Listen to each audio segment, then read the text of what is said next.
All right, this is our 2025 Sea Ray SDX 270. The SDX is the sun deck in the Sea Ray lineup. This boat obviously has the white hull with the black bottom, matching tower with black and white. The sun deck's great boat, great day boat, able to go out on a lot of different lakes. We got a nice swim platform in the back that does fold down into the water. But lots to see on the interior. Why don't you join me aboard? All right, let's walk through this 270 sun deck from Sea Ray. We got the nice sun pads here in the back if you want to hang out. We got the nice SeaDek walk-through.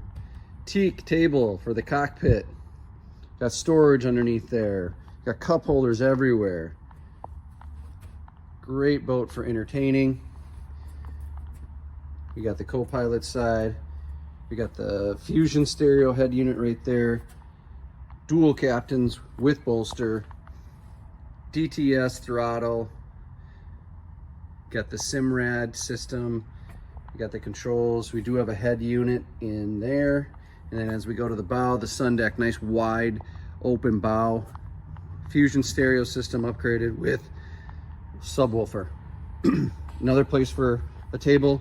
We also have the windlass on this 270. What a great boat. Come on by, check it out.